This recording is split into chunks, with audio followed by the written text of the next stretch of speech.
Sue Warnke is going to be our fantastic speaker for today. She's a 20-year veteran in the software industry.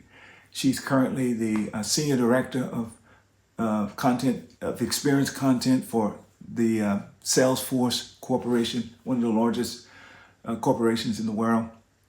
Most of her life she was agnostic. Last 5 years she became a Jesus follower. God has used her along with a group of leaders to really give birth to launch a faith movement in the workplace at the level of tens of thousands of people. So please, without any further ado, please welcome my good friend, Sue Warnke. Well, thank you, Pastor Herman. It is an honor to be speaking today in the wake of all of this chaos and tragedy, and also honoring those who have given their lives courageously with Memorial Day. It's an honor to be here. And I have to admit, though, when Pastor Herman asked me if I wanted to come speak a few weeks ago, I was pretty terrified. So I've known Pastor Herman for several years. As he said, I decided to follow Jesus only 5 years ago after a lifetime as an agnostic. And when I began to be a Jesus follower, it became a huge part of my life. And I was part of the team that started Faithforce, which is Salesforce's faith employee resource group. And to everybody's surprise, mine included, it became the fastest growing employee resource group in company history. And it even helped spawn other groups at other companies so people could integrate their faith in the workplace. They didn't have to leave that at the door. For those for whom faith is incredibly important, or even exploring faith, we want to be able to bring that into the workplace. And we know faith has been important through these difficult times for so many people. You don't want to hide that. How can we include that? So I began to speak. People started asking me to speak. I shared my testimony. I shared it here at New Beginnings a few years ago even. And God began to prepare me and get me used to speaking. And slowly I gained confidence in all of that. But then COVID hit, and like all of us, I climbed into my cave, and it was a mix of good and bad, but I kind of started to like it. And of course, all of the live speaking ended, and even, some of the online speaking slowed down, and even that I kind of liked. It was easier. And I kind of thought I guess this isn't what I do now. I don't do that anymore. So when Pastor Herman reached out and asked if I wanted to come speak to this incredible church and give this message, I thought, wow, what an honor, what a privilege. Not in a million years. Not in a million years would I feel prepared, confident, equipped enough to do this thing. But before I typed, no thank you, which was what I was dying to type, I remembered, I have an advisor now. I don't make my own decisions. I consult with God. And so I prayed. And through that prayer, I realized, maybe I'm supposed to do this thing. Maybe I could do this. And it went from absolutely not to maybe I could to I think I should to I must do this thing. I feel like this is my purpose. God's giving me an opportunity, and I need to be courageous enough to step up to it. But decisions are hard. Life is made up of decisions, and we're going to be talking about how to courageously make those decisions through prioritization, courageous prioritization. Why does that matter? Why does prioritization matter? Well, when you do it well, it can make making decisions a lot faster. You can say, that's priority 1. I know what I do with a priority 1. That's a 2, a 3, and a 4. And you know the action that you can take with it. You can make decisions faster. But it's bigger than that, and Pastor Herman touched on this. His question of what can we do? What can we do with this one and only miraculous life that we've been given? Think about all the decisions our parents made and our grandparents and our great-grandparents, all of the things that had to happen in the world to somehow bring us into existence in this moment. If we got our priorities right and we knew what our purpose was and we could step into that purpose, what would happen? What if we have an opportunity in this one and only life to be there for somebody in the wake of a tragedy or in a small moment? What if we could step more and more and more into our purpose through prioritization by knowing what we should do and what we shouldn't. We don't want to waste this life. We don't want to wake up at the end of our life and say, oh, that's all I did, or I amassed those things. And, Jesus touches on the dangers of not living your life with purpose. He says in Mark 8:36, "For what shall it profit a man if he gains the whole world, but suffer the loss of his soul?" What does it matter at the end of our life if we have gained all the power or all the things, if they weren't the right things? What did we miss out on? And the thing about God is he'll still take your life, no matter what you're dealing with. You may not be in a space where you can live in the center of your purpose right now. You might be fighting all sorts of things, and we'll talk about that. But what if? What if we could do that? And as we're working our way toward that, as we're taking baby steps toward that, and we might be really far from that purpose, God will bless it. And he'll bless it no matter what. He'll bless it anyway. But we could be missing out on some glorious plan that God has for us, some people he has for us to meet, some things for us to do. And one of the things about coming to faith later in life, and I'll share my 1-minute testimony. The full thing is when I spoke here before. But basically, I grew up in a very religious town in Utah, and my family was not religious. And so 2 things came of that. 1, I felt like an outsider. And 2, I also felt like the target of pretty hardcore evangelism. So I hated religion and didn't think I needed it. But then I had 3 kids, and one had some health problems. And I was researching, and I was kind of at the end of my abilities, and I was reading this medical article, and at the end of it was a very unexpected sentence involving God.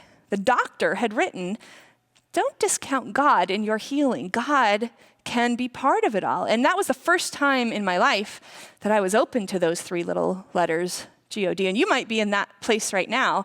You might be just now cracking your heart open to the possibility of God. You might be a different faith. You might be exploring. Everything is welcome here. But that's where I was, where that was the first time my heart cracked open. And once that happened, people started to come into my life, and music and things that all kind of pointed me in one direction. And this culminated in this truly miraculous call from my Aunt Jean, who called right when I was ready to hear it and said, "Sue, I know this is going to sound weird, but I'm supposed to call you right now and tell you about God."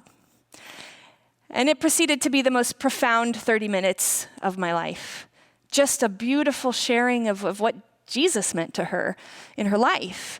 And I had a decision to make, a courageous decision at the end of that phone call. Do I believe this thing, or do I brush it off as a coincidence? And so I made that courageous decision. I walked into a church the next day and said, "How do you give your life to Jesus?" And I read the book of John, and I learned about Jesus. And I learned about this incredible man who cared about the forgotten and cared about justice. He cared about the chaos in the world and what we could do. As Pastor Herman said, what can we do? He did it. He showed up every day. He fought difficulties. He inspired people. He cared about the forgotten. That's who I follow now. And if you're open to exploring that, let me tell you a little bit more about Jesus. Jesus was a man who as he was dying, looked down from the cross at his mother and asked John to take care of her, who asked for forgiveness for those who were murdering him. This is the man that we follow, and there's a reason that we're here, and it could very well be to approximate Jesus, to look a little bit more like Jesus, to act a little bit more like Jesus, to show up in the wake of a tragedy, to be there for people, to answer the phone, to help when you could detract, to step up. And that's what this is about. This is about how do we make the decisions that will lead us closer to our purpose, to the center of our purpose. And one thing about coming to faith later in life is that I have amassed all of these tools from my leadership training, from technology and software, that I can now apply with a faith lens, and they become exponentially more powerful. So the number one tool framework that I love and rely on I call courageous prioritization, and this is from the software industry. And it's called that because everything in software is prioritized, 1, 2, 3, or 4. If you think of a patient portal, for example, how many of you have logged online and made an appointment with your doctor. How many of you dread doing that because of the 5 passwords and multi-factor authentication and PINs? And I'm in both camps. I have made an appointment, and I also dread it because I always forget my password. But once you're in there, it's an incredible piece of software. It has all this functionality. You can see your medical records. You can email your doctor, things you couldn't do 5 years ago in some cases, that these hospitals are clamoring for the best software, right? And all of that consists in the back end of code snippets, and that's all tracked as user stories. So one product could have 1,000 features behind it, and 500 engineers building those features, thousands of features even. And how do they know what to do first? How do they know where to start? Rigorous, courageous prioritization. Everything is a 1, 2, 3, or 4. And I think that applies to life. I think everything in life could be a 1, 2, 3, or 4. And if we could figure out what is that, what does a 1 look like? What does a 2 look like? We could make decisions. Because with software, you might wonder, what is success? If we have a backlog of 1,000 items to do, you might think, well, it's doing all of those things, doing the 1s and then the 2s and then the 3s and the 4s and being done. And that's not true. With software, success is doing only the 1s and the 2s. Well, why is that? If we're focused on the 3s and the 4s and fixing every corner of every field, our competition will be building other 1s and 2s. They will be out there in the field asking customers, what do you want? How can we build it? We built it first. And only doing the 1s and 2s. And I think that's what life is like. I think life is about figuring out what are those 4 priorities and focusing on the 1s and 2s. So what are those priorities? Let's get into it. So for me, this is how I remember. 1 is true. What is the things that you should be doing that are in the center of your purpose? 2 is tough. What are the things you should do but you don't want to do, the hard work of life? 3 is tempting, the things you want to do but should not do. And 4 is toxic, the things that you must fight with everything in you to get out of your life, to be delivered from. So we're going to talk about those. And as we said, why does it matter? If you know, and you will know, what something is, if it's a 1 or a 2 in your life or a 3 or a 4, and then you know the action, you can make decisions quickly, and you can lean more and more away from the 3s and 4s and toward the 1s and 2s. So before we dive into it, first we have to grade ourselves. So why is that? Well, it's graduation season. My own daughter graduated from high school just this past week. We have to grade ourselves so we can see what area are we struggling with, because it's, I guarantee, different for everybody in here. So I would say grade yourself, grade myself on my ability to live in my purpose. I know what my values are and I'm doing it. I'm executing on it, and it's okay if it's an F. There's probably really good reasons if it's a lower grade. You're helping somebody. You are stuck somewhere. That's okay. Just be honest. Number 2, grade yourself on your ability to follow through, to do the hard things of life and follow through and do them anyway. Number 3 is to say no when you're tempted, when you really should say no, to block those things. And finally, to truly block those things that are toxic in your life. And again, you might be in any situation here. Straight Fs is fine too. It's all about being honest. But there might be one that stands out to you. That's the one to really pay attention to as we go through this. Okay, let's dive in. So what is priority 1? That's very important to figure out. What does it feel like? What does it look like? A priority 1 for me is the feeling of, I must do this. I must do this. It can be easy or hard. For example, easy might be, I'm in the flow. I am doing my purpose. I'm helping somebody. It could also be, has anyone in here ever held the hand of somebody dying and loved them and told them so? That's really hard, but it's the truest thing that ever existed. It is absolutely true. So figure out, it could be easy or hard, and the action to take when a 1 comes to you into your life, you'll know it's a 1. You might be scared of it. It might be hard to do, but the action ultimately is to say yes to it. That might mean disrupting your whole life. It might mean moving. It might mean saying yes to a person, to a job, to a career, but making time for it, asking God, is this yours? Is this from you? Is this your will? And taking action and going for it. I say, in my life, I try to aim for 75%. So the bulk of my life is standing in the center of my purpose. And by the way, I fail all the time, and it probably isn't that close, but that's the goal, that's my aim.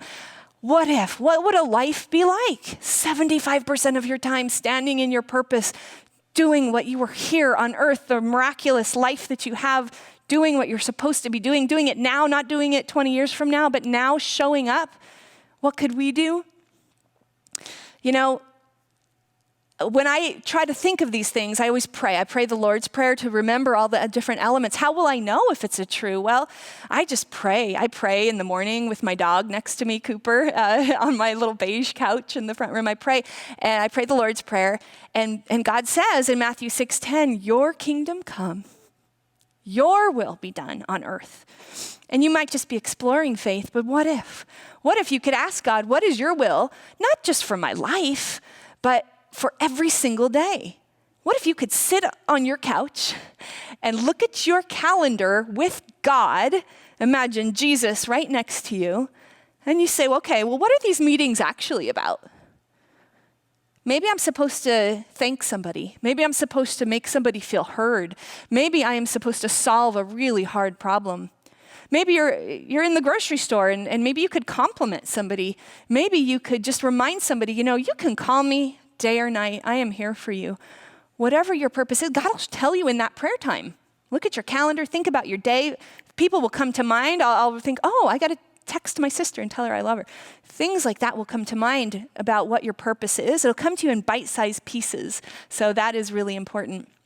We have an example of somebody choosing a one in the Bible. If you remember, Jesus went to Bethany and he went to the house of Martha and Mary. And Martha, being a good host, busied herself, tried to make Jesus feel welcome. And Mary, her sister, sat and listened, the Bible says. Imagine God on your sofa, the persona of God in Jesus in front of you. Mary chose to listen. And it's not that what Martha chose was wrong or bad. She's trying to be a good host. It just wasn't a priority one. She didn't choose priority one. And in Luke 10:41, it says, you know, Martha's complaining, Jesus, why is this okay? And he says, Martha, Martha, you are anxious and troubled about many things, but one thing is necessary. Mary has chosen the good portion. What if we could choose the good portion? Often between two good choices, right? But what is the one? What is the one? The purpose, the opportunity that we might be missing out on? Is God talking to us and we're ignoring it because we're not listening?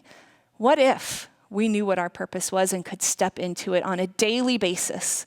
That's how we can find out our one. So that's number one, true.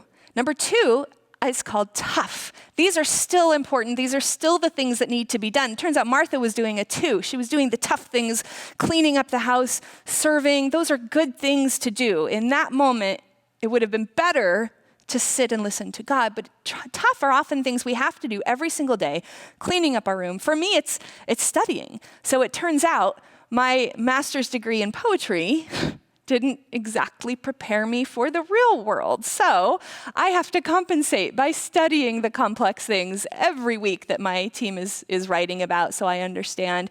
I have to take care of my life, clean up my life. I have to exercise, things I can't delegate. I can't delegate learning, right? I can't say no to learning.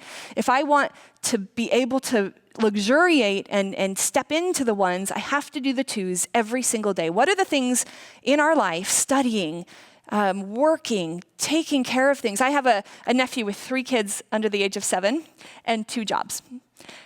More than a good chunk of his life is in the tough right now, but if he keeps doing those things and steps up as a father and as a husband, that pendulum will switch just a little bit, that scale where most of your life might feel tough right now, but if you keep doing it, it will shift more and more into your purpose. So for me, tough is I should do this thing. I know I should do it. I don't want to do it. It's always hard to do. This is a 2. It's always hard. The action is to do it anyway and follow through. Do it anyway. Every single day, do the tough things. And my goal is to aim for 20%. every single day, for the rest of my life, it'll be 20%. There's always going to be work. And we know from the Bible that Jesus faced this too.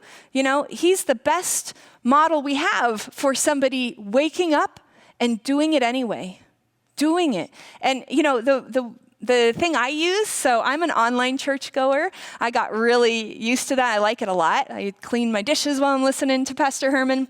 And what I missed, though, was communion. And so I bought a pack of 50 of these little things on Amazon. And it has a wafer and juice, and you've seen these.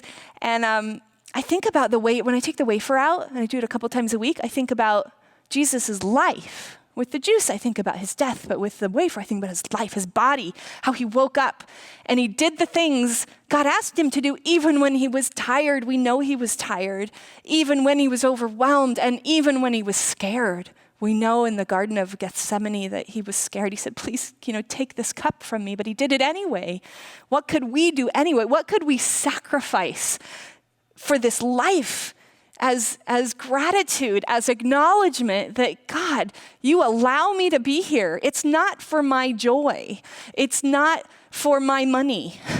It's for a reason. What could I give back to you every single day as a sacrifice to you? I could sacrifice my sloth. I could sacrifice my time online. I could sacrifice and give you a prayer. I could read. I could do things that are hard to do, but are good for me. And you know that they are good for me. And I have to do them all the time. And luckily, as I go through the Lord's Prayer with my dog Cooper and Jesus on the other side, I get to the part where it says, give us this day our daily bread. So God will sustain us. God will nourish us that day for the hard things that we need to do. So we did true. I must do this. We did tough. I should do this. And we're now on to tempting. Now we're getting into the danger zone. In software terms, these are the things we should avoid. We can do some of them, but we shouldn't do all of them, and we shouldn't stay in the threes, for sure. So I call this tempting. This is what it will feel like to you is, I shouldn't do this thing. I shouldn't do this. You know it. You know it. The second you feel that, I should not do this, that's a 3. We're going to be tempted every day of our lives for the rest of our lives. This is not anything that will go away. Just like tough, we have to wake up every day with tough and do it anyway. With tempting, we have to wake up every day and say no to it every day. So for me, this comes in the form of people pleasing. I got asked to go to a retreat a few years ago. I knew I shouldn't go to it. It wasn't the best use of my time. I'd be sacrificing family time, but I wanted to be polite. And so I went, and I sat there resentfully and mad at myself and missing my family. And, we don't have to make those decisions. I could have said, I'm tempted because I want to please this person. It's a 3. Say no to the 3s. Sometimes it's something you could delegate. Maybe you could ask to be on 5 boards with your community or your school. It's probably not all for you, right? You could delegate that, but people are always going to be asking things of you. Or substances will always be calling to you. I love to overeat. I could do that till the sun came up, but I have to say no. I have to stop myself.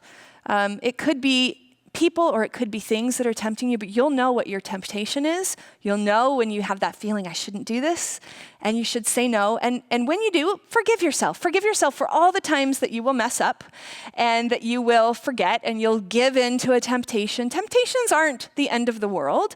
They're the things that draw you and pull you and that you have to be strong against. I try to aim for 5%. So just a little, give myself a break, right? I love to go on Instagram Reels and just zone out. And sometimes I can do that way too long. So I need to have boundaries, have healthy boundaries for things. It's dangerous. Temptation is actually quite dangerous. Think about getting sucked into social media or online bickering, right? It can start small. Temptation always starts small. And then it can grow so easily. That's why we have to watch for it and be on guard. And we know that this is a danger, a serious danger, because in the Bible, temptation is mentioned 78 times, I think. And luckily, if we keep going through the Lord's Prayer, it's like clockwork. It gets right to that number 3, and it is Matthew 6:13.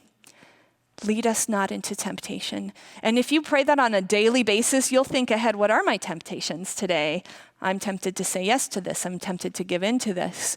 And how could I maybe, in some small way, say no? Temptation could be a huge part of your life. You might just want to sit on the couch and play video games for, sun up to sundown. You're not a bad person, but how could you just take a baby step out of that? So we know temptation can be very serious too. The example that comes to mind for me is when Peter was tempted to deny Jesus and did so. So Jesus was taken away to be crucified. Jesus warned Peter that he would do this, and Peter, who beloved Jesus, he's noticed by a servant girl in Luke 22. And the servant girl says, "This man also was with him." But Peter denied it. Peter, who was swept up with the mob and the fear of being found out, of being potentially crucified, persecuted as well as a follower of Jesus, an understandable fear. And Peter said, "Woman, I do not know him," crushing his spirit, right? We know that was agonizing for Peter. What are the things we get caught up in where, we might go along with the crowd who's mocking somebody or mocking a belief. We might not want to stand up in those moments. What is one small thing that we could do to get out of that, to put a guardrail on that and step away from it? So we talked about priority 1, true, priority 2, tough, priority 3, tempting, and now we're getting into real danger zone, which is toxic. The way you know a toxic, believe me, you can see a toxic coming a mile away. It's the feeling of, uh-oh, something is wrong. Red flag, danger. For me, it comes in the form of people. I have definitely been around my share of narcissistic people who both overtly can be abusive as well as covertly can charm and lie and manipulate. And that's much more dangerous in a way because you're more likely, it looks good and you fall for it, you go there, and then once things get their claws in you, it can be really hard to come out of that. In fact, it can be like an anchor that drags you to the bottom and to the point where everything you've got to just stay afloat is put into that, let alone finding your purpose, right? That's on the other shore. You're just swimming every day, fighting the anchor of this toxicity in your life, and it is often in the form of abusive people. And that's hard. I mean, it could even be a family member, right? But we have to put boundaries on that. So the feeling is something is wrong. And it's, we talked about the others being hard or easy. Toxic is agonizing. Once it gets its claws into you, it's agonizing, it's painful. I know that some people in this room are in the clutches of toxic right now. I know people in my life are in the clutches of toxic, have been so for 20 years. And it's so hard to get out of. And I'm not saying get out of it simply and move on to purpose, but take a baby step, ask for help, research, figure out what you need to do. It could be certainly substance abuse will put us there. So toxic is that feeling something's wrong, it's agonizing, and the action to take is to absolutely say no, do whatever you can to get out of it, take baby steps. Once you're out of it or in the process of coming out of it, is to devote your time, your P1 will be healing. P2 might be learning, how did that happen? But P1, a huge chunk of your time is going to be healing. It might take 10 years to heal from abuse or trauma. Forgive yourself for all of it. And eventually you may even be able to forgive the abuser or the substance even, the thing. It's not about hating other people or condemning other people. We want to love everybody, right? But we still need to put up boundaries. And the aim for this is 0%, none of your life in the toxic. And if we look at scripture, we read in Matthew 6:13, deliver us from evil, not help us with evil, help us avoid evil. It's deliver us, 0%, block it from my life, get evil out of my life. And it also says in there, as we forgive those who trespass against us. We can still forgive ultimately. It's not about hating anybody. Protecting this one and only life that we've been given, being courageous, making hard decisions, and at least baby steps. So just to recap the 4 priorities, 1 is true. The feeling that I must do this. It is either easy or hard. The action is to say yes and aim for most of your life to stand in that, even if it takes many, many years to get there. 2 is tough. This feeling like, I should do this. I don't want to, but I should do this. It's often hard. It's always hard. And aim for 20%. The next one is tempting, which is, I shouldn't do this. And it's too easy. It's always easy to do. It's easy to lay into it. But try to say no. Forgive yourself when you don't, because it's a hard one every single day. And aim for 5%. And the last one is tempting or toxic. Aim for 0%. This feeling of, oh no, this is danger. And say no to it. Aim for 0. So those are the 4 priorities, I think, really evidenced in the Lord's Prayer, which we're going to end with. But I want to thank you for your time and just encourage folks to be courageous. When those things, those decisions attack you every single day, opportunities come to you, missions and purpose come to you, identify, is this a 1, 2, 3, or 4? And then take the action. Say yes, yes, and no, as much as you can in baby steps and little ways, and God will bless it. God will bless every baby step along the way as you aim towards your purpose, as you begin to stand in the center of it. What if you could? What could you be missing by hanging out over here in the wrong places? So I'm going to end with the Lord's Prayer.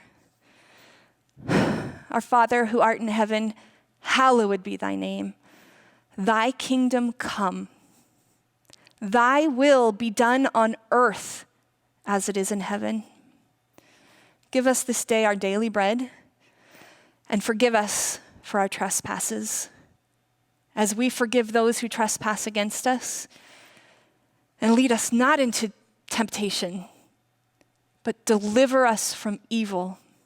For thine is the kingdom and the power and the glory forever and ever. In Jesus' name, amen. Thank you. Wow. Thank you, Sue, for bringing that powerful and very practical message on the importance of driving the right priorities in order to maximize this life that God has given us. Thank you so very much. And listen, guys, scan the QR code right here on the screen. It's time for us to move towards a commitment. And the first set of options you're going to have on the next steps with Jesus is an opportunity for you right now, today, to do what Sue did 5 years ago, and that is make a decision for Jesus. Turn your life and your destiny over to him. Make that the center of your prioritizing moving forward. And if you'd like for us to follow up with you personally, you can simply indicate that and we'll reach out to you. There's some other options there for you to consider as well. Now, here's the response to the message that Sue has asked us to consider as a commitment. Simply this: I will take a step to make one change in my priorities. Identify what is that one change you're going to make in your priorities to maximize this life that God has given us. And then here's the reflection question that she wants us to wrestle with, and it's simply this: why does prioritization matter to me as a believer, as a person who's trying to impact life and live out who God has called me to be? Why does prioritization matter to me?